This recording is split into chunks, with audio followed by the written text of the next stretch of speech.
21 August grenade হামলা মামলায় তারেক রহমান ও বাবর সহ সব আসামি খালাস। যুক্তরাজ্যে শেখ হাসিনার ঘনিষ্ঠজনদের বিপুল পরিমাণ সম্পদ, দ্য গার্ডিয়ানের প্রতিবেদন।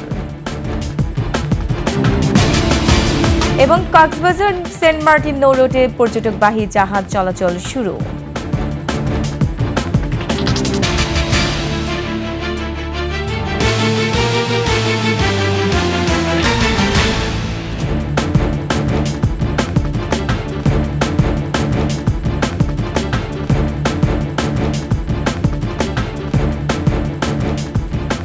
শুনছিলেন সংবাদ শিরোনাম। আমন্ত্রণ 21 দুপুরের সংবাদে, সাথে আছেন নীরবা নামী। দর্শক, 21 টেলিভিশনের সংবাদে একই সাথে সরাসরি দেখতে পাবেন আমাদের ফেসবুক পেজ www.facebook.com/2124 অনলাইনে।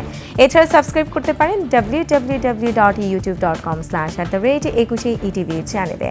সংবাদে আরও থাকছে, আলিফকে হারিয়ে শোকে স্তব্ধ স্বজনরা, 3 বছরে তাসকিয়া খুঁজছে প্রিয় বাবাকে।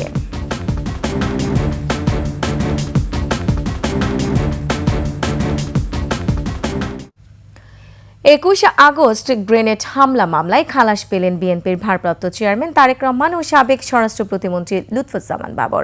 একই সাথে অন্য আসামিদেরও খালাস দেয় হাইকোর্ট। বিচারপতি AKM আসাদুজ্জামান ও বিচারপতি সৈয়দ এনায়েত হোসেনের সমন্বয়ে গঠিত বেঞ্চ এ রায় ঘোষণা করেন। একই সঙ্গে এই মামলায় বিচারিক আদালতের রায়ও বাতিল করে দেওয়া হয়। আরও জানাচ্ছেন প্রণব চক্রবর্তী। দীর্ঘদিন পর অবশেষে রায় ঘোষণা করা হলো দেশের আলোচিত গ্রেনেড হামলা মামলার। 4 দিন আগে মামলাটির শুনানি হয়। শুনানি শেষে রায়ের জন্য রোববার দিন ধার্য করা হয়েছিল। পূর্ব নির্ধারিত সূচি অনুযায়ী আজ বেলা 11টার পর শুরু হয় রায় পড়া। প্রায় আধ ঘন্টায় রায় পড়া শেষ হয়। রায়ে খালাস দেয়া হয় বিএনপির ভাইস চেয়ারম্যান তারেক রহমান ও সাবেক স্বরাষ্ট্র প্রতিমন্ত্রী লুৎফুজ্জামান বাবরকে। কোন সাক্ষী কখনোই জনাব তারেক রহমান সাহেবের নাম বলেননি। সবকিছু নিয়ে মহামান্য আদালত জনাব তারেক রহমান সাহেব সহ অন্যান্য সকল আসামিদেরকে বেকসুর খালাস করেছে। তারেক রহমানকে আব্দুল কাহার আকুনকে দিয়ে এই মামলার মধ্যে সম্পৃক্ত করেন এবং সম্পৃক্ত করে তাকে এই মামলায় সাজা দেওয়ার ব্যবস্থা করেন। একই সাথে এই মামলার অন্য আসামিদেরও খালাস দেয়া হয়েছে। রাজনৈতিক প্রতিপক্ষ খুঁজতে গিয়ে সুনির্দিষ্ট আসামিরা তার সহযোগিতা নিয়ে ফাঁক তালে বেরিয়ে গেছে, আমরা তা খুঁজতেও যাইনি। এই জন্য এইভাবে টর্চার করে ক্রিমিনাল জুরিসপ্রুডেন্সকে ব্যবহার করে যাকে ইচ্ছা তাকে সাজা দেওয়ার যে নীতি, এই নীতি কোনো সরকারের আমলে কারো জন্যই প্রযোজ্য হওয়া উচিত নয়। 2004 সালের 21 আগস্ট বঙ্গবন্ধু এভিনিউয়ে আওয়ামী লীগের সমাবেশে গ্রেনেড হামলা হয়। হত্যা ও বিস্ফোরক দ্রব্য আইনের মামলায় 2018 সালের 10 অক্টোবর বিচারিক আদালত সাবেক স্বরাষ্ট্র প্রতিমন্ত্রী লুৎফুজ্জামান বাবর ও বিএনপি নেতা আব্দুস সালাম পিন্টু সহ 19 জনের মৃত্যুদণ্ড দেন। একই সঙ্গে বিএনপির senior vice chairman Tarique Rahman সহ 19 জনের যাবজ্জীবন কারাদণ্ড দেয়া হয়। বিভিন্ন মেয়াদে কারাদণ্ড দেয়া হয় অন্য 11 আসামিকে। প্রণব চক্রবর্তী, 21 টেলিভিশন, ঢাকা। যুক্তরাজ্যে বাংলাদেশের ক্ষমতাচ্যুত প্রধানমন্ত্রী শেখ হাসিনার ঘনিষ্ঠ সাবেক মন্ত্রী সহ রাজনীতিক ও ব্যবসায়ীদের বিপুল পরিমাণ সম্পত্তির সন্ধান মিলেছে। যুক্তরাজ্যের আবাসন খাতে তাদের বিনিয়োগ করা সম্পত্তির পরিমাণ 40 কোটি পাউন্ড বা 6,000 কোটি টাকার বেশি। ব্রিটিশ সংবাদ মাধ্যম অবজারভার ও বার্লিন ভিত্তিক দুর্নীতি বিরোধী প্রতিষ্ঠান ট্রান্সপারেন্সি ইন্টারন্যাশনালের যৌথ অনুসন্ধানে উঠে এসেছে এসব তথ্য। এ নিয়ে প্রতিবেদন প্রকাশ করে সংবাদ মাধ্যম দ্য গার্ডিয়ান। বিস্তারিত দুলি মল্লিকের ডেস্ক রিপোর্টে।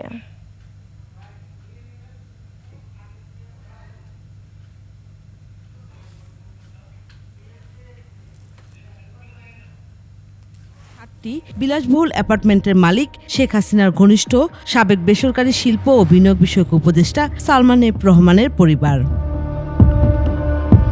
সালমান এফ রহমানের ছেলে আহমেদ শায়ান রহমান 2022 সালের মার্চে এই এলাকায় 2,67,50,000 পাউন্ডে একটি অ্যাপার্টমেন্ট কেনেন। এখানে তার একটি ফ্ল্যাটও রয়েছে যার দাম 3,55,00,000 পাউন্ড। জানা যায় লন্ডনের শায়ানের এই বাড়িতেই বিনা ভাড়ায় থাকতেন শেখ হাসিনার বোন শেখ রেহানা। সালমানের পরিবারের আরেক সদস্য আহমেদ শাহরিয়ার রহমানের 4টি সম্পত্তি রয়েছে গ্রোস ভেনর স্কয়ারে, যার দাম 2,30,00,000 পাউন্ড।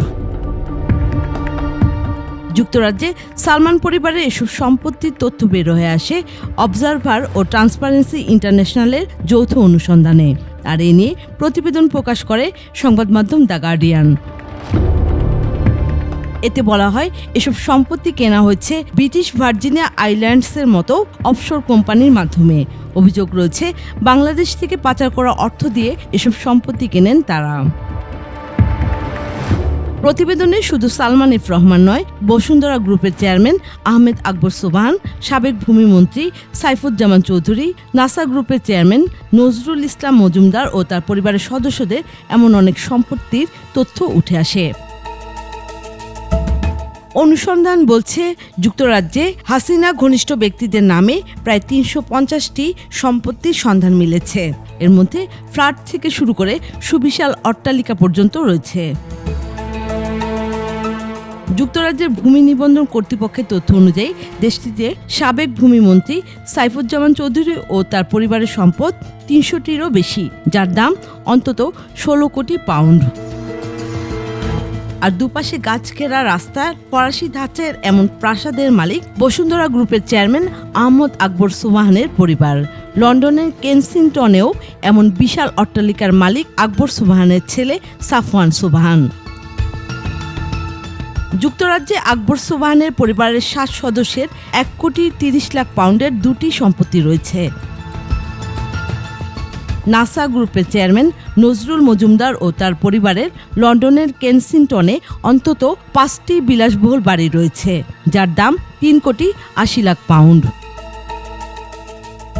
অনুসন্ধান বলছে এসব সম্পত্তির বেশিরভাগই ভাড়া দেয়া। হাসিনা সরকারের আমলে তার ঘনিষ্ঠজনরা কিভাবে বিদেশে এত বিপুল সম্পদের মালিক হলো তা খতিয়ে দেখা শুরু করেছে ডক্টর মোহাম্মদ ইউনূসের নেতৃত্বাধীন অন্তর্বর্তী সরকার। দুলি মল্লিক, ডেস্ক রিপোর্ট, 21 টেলিভিশন। রয়ের এজেন্ট হিসেবে কাজ করেছেন, আবার এজেন্টের সঙ্গে নিয়ে ডিবি কার্যালয়ে গিয়ে জিজ্ঞাসাবাদ করেছেন অনেককে। গত সরকারের এজেন্ট বাস্তবায়নে প্রভাব বিস্তার করেছেন পুলিশ কর্মকর্তাদের উপরও, এমন অভিযোগ সাংবাদিক সন্তোষ শর্মার বিরুদ্ধে। আর তার সম্পাদিত কালবেলা পত্রিকায় ইসকনের মুখপাত্র হিসেবে কাজ করে বলেও রয়েছে অভিযোগ। বিস্তারিত আলী আহমেদের রিপোর্টে। সন্তোষ শর্মা এখন তিনি দৈনিক কালবেলার সম্পাদক ও প্রকাশক। কাজ করেছেন শক্তি নামের পত্রিকায়। সাপ্তাহিক সুগন্ধার মালিক ছিলেন সন্তোষ শর্মা। হয়েছিলেন দৈনিক আমাদের সময় পত্রিকার ব্যবস্থাপনা সম্পাদকও। দেশে পূজা উদযাপন পরিষদের কেন্দ্রীয় কমিটির সাধারণ সম্পাদকও তিনি।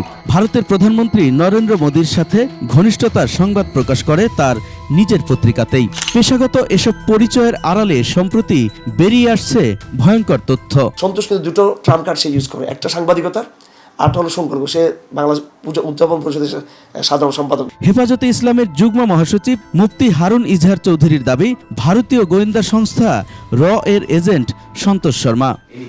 জি, ইনি হচ্ছেন এই যে সন্তোষ শর্মা, যে দেখতে পাচ্ছেন। হারুন ইজহার বলেন, শেরেবাংলানগর থানায় দায়ের করা এক মামলায় তিনি গ্রেপ্তার হন 2021 সালে। জেলে থাকার সময় তাকে নিয়মিত জিজ্ঞাসাবাদ করত আইনশৃঙ্খলা বাহিনীর বিভিন্ন ইউনিট।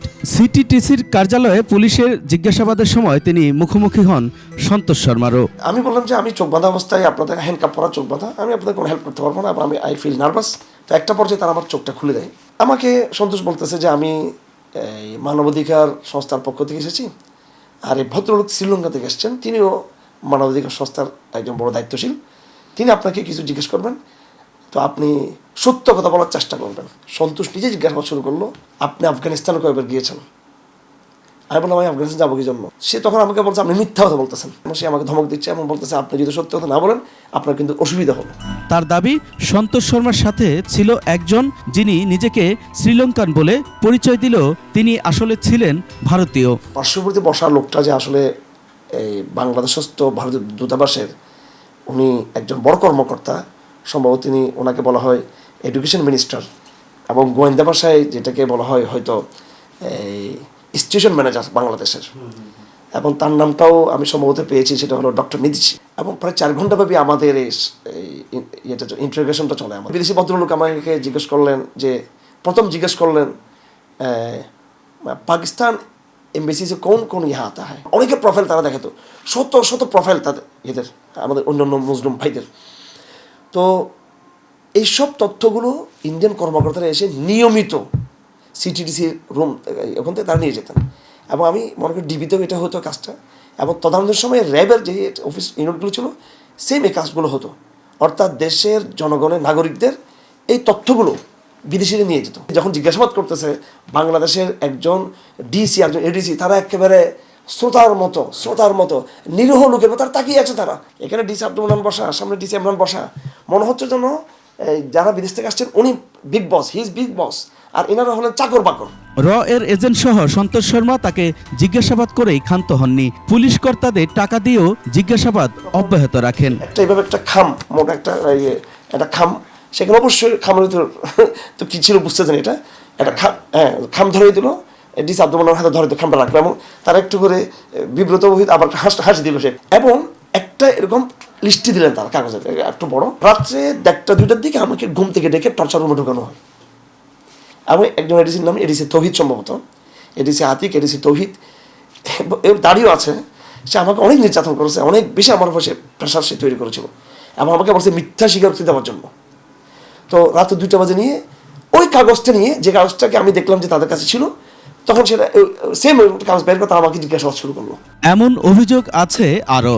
সে বললো আমি মানবাধিকার কর্মী, আমি আপনাকে হেল্প করতে আসছি, সহযোগিতা করতে আসছি। তো আমি চিন্তা করলাম আমি এত ঘুম থাকার পরে, মামলা দেওয়ার পরে হয়তো আল্লাহ তাআলা কোনো সাহায্য আসতে পারে, একটু মানবাধিকারের কথা বলতেছে। সে আমাকে বিভিন্ন দিক জিজ্ঞাসা করে এক পর্যায়ে বলে যে ইন্ডিয়ান ভাষায় যারা কথা বলে এদেরকে বলে আপনারা কিছু জিজ্ঞাসাবাদ করেন, হিন্দিতে ইংলিশে জিজ্ঞাসা করতেছে। পরে দেখলাম যে লোকগুলা এলো ইন্ডিয়ান লোক। বের হওয়ার পরে দেখলাম যে ওই ব্যক্তির চেহারা সম্পূর্ণ ওই যে কালবেলার সম্পাদক সন্তোষ শর্মার শ্বশুর বীরেন শিকদার মাগুরা 2 আসনের সাবেক সংসদ সদস্য। তার বিরুদ্ধে আছে বহুমাত্রিক অভিযোগ। জনশ্রুতি আছে শ্বশুরের ক্ষমতাকেও কাজে লাগাতেন সন্তোষ শর্মা। এমন কোনো অপকর্ম নাই যে অপকর্মগুলো তারা করেনি, নিজেরা না করতে পারে তার দোসরদের দিয়ে করা হয়েছে, তার ভাইদের দিয়ে করা হয়েছে, এবং অনেক সময় ওখানেও যদি না হয়েছে তার দোসরদের লেলিয়ে দিয়েছে, সরাসরি অস্ত্রপাতি বিলিয়ে দিয়েছে। তারা এই জায়গা থেকে আমার মাইক ধরে করে আমার দোকানপাট লুটপাট করে নিয়ে যায়, ভেঙে ছিঁড়ে নেয়। আমার প্রায় 8 থেকে 10 লাখ টাকা ক্ষতি হয়। 5 আগস্টের পর 28 জন সাংবাদিকের বিরুদ্ধে ব্যবস্থা নিতে দুদকে চিঠি পাঠায় তথ্য ও সম্প্রচার মন্ত্রণালয়। একই চিঠি পাঠানো হয় বাংলাদেশ ফাইন্যান্সিয়াল ইন্টেলিজেন্স ইউনিটেও। সেই চিঠিতে আছে সন্তোষ শর্মার নাম। বাতিল করা হয়েছে তার প্রেস অ্যাক্রিডিটেশন কার্ডও। তার বিরুদ্ধে ওঠা অভিযোগ বিষয়ে জানতে 21-এর টিম যায় কক্সবাজারের রামু উপজেলার ফতেখারকুল ইউনিয়নের পশ্চিম মেরুবাংলায়। সেখানে থাকেন তার 3 ভাই। তিনিও কক্সবাজারে গেলে থাকেন সেখানে। তবে সন্তোষ শর্মার বিষয়ে ক্যামেরায় কথা বলেননি পরিবারের কেউ। ইসকনের প্রমোটার বলেও অভিযোগ আছে সন্তোষ শর্মার বিরুদ্ধে।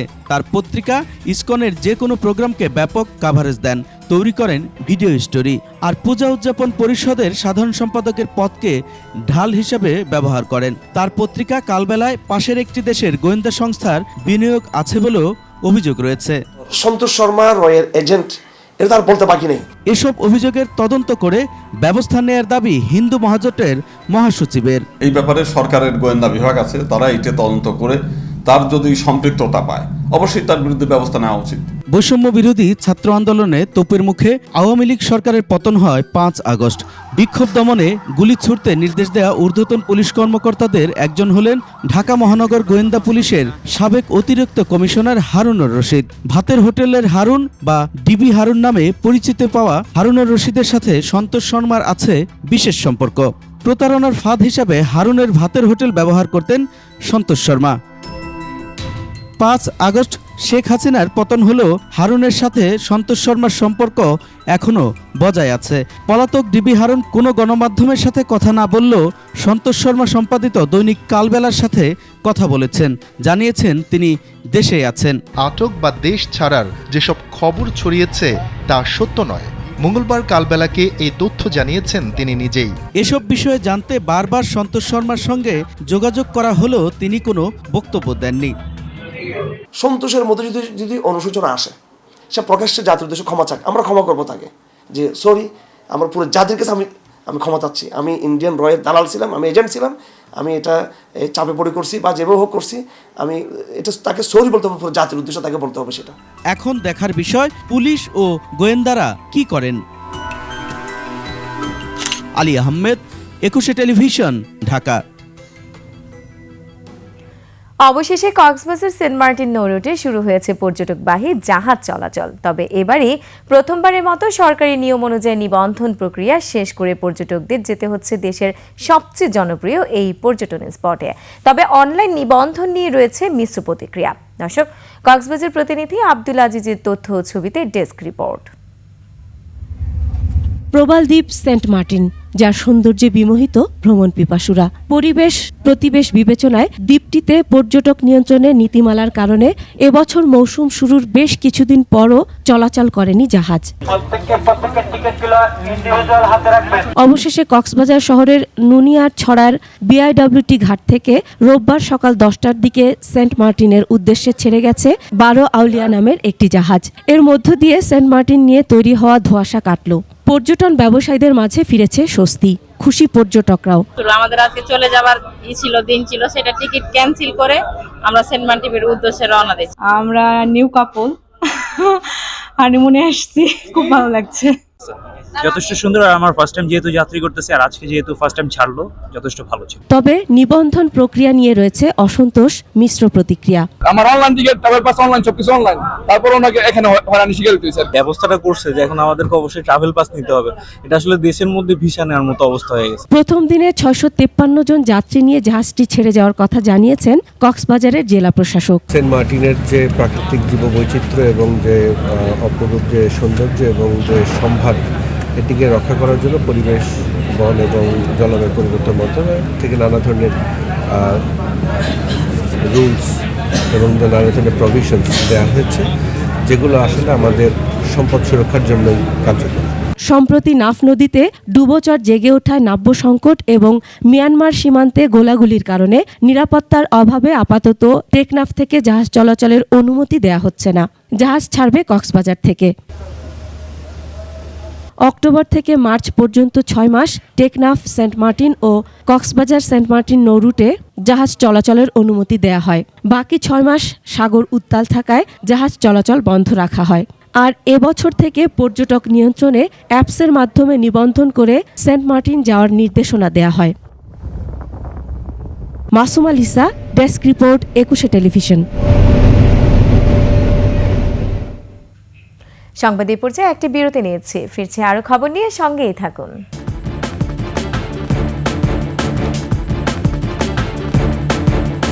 বিরতির পর আবার আমন্ত্রণ 21 দুপুরের সংবাদে। কান্না থামছেই না শহীদ অ্যাডভোকেট সাইফুল ইসলাম আলিফের স্বজনদের। চিন্ময় অনুসারীদের হাতে নৃশংস হত্যাকাণ্ডের শিকার আলিফের শোকে স্তব্ধ লোহাগড়ার মানুষ। আলিফের 3 বছরের শিশু সন্তান তাসকিয়া খুঁজে বেড়াচ্ছে বাবাকে।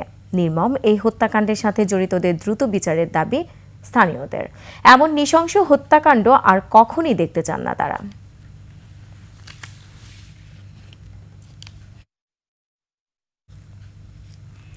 আবার নিচ্ছি সংবাদ বিরতি, ফিরছে আরো খবর নিয়ে, সঙ্গেই থাকুন। আর এরই সাথে শেষ করছি 21 দুপুরের সংবাদ। যাবার আগে সংবাদ শিরোনামগুলো আরো একবার। 21 আগস্ট গ্রেনেড হামলা মামলায় তারেক রহমান ও বাবর সহ সব আসামি খালাস। যুক্তরাজ্যে শেখ হাসিনার ঘনিষ্ঠজনদের বিপুল পরিমাণ সম্পদ, দ্য গার্ডিয়ানের প্রতিবেদন। এবং কক্সবাজার সেন্ট মার্টিন নৌরুটে পর্যটকবাহী জাহাজ চলাচল শুরু।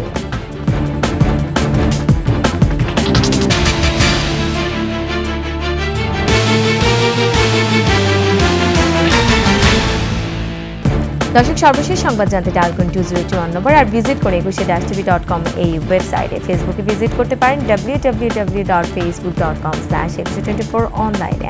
এছাড়া সাবস্ক্রাইব করতে পারেন www.youtube.com/@21 চ্যানেলে। এতক্ষণ সঙ্গে থাকার জন্য ধন্যবাদ। পরবর্তী সংবাদ বিকাল 5টায় দেখার আমন্ত্রণ রইল। 21 সাথেই থাকুন।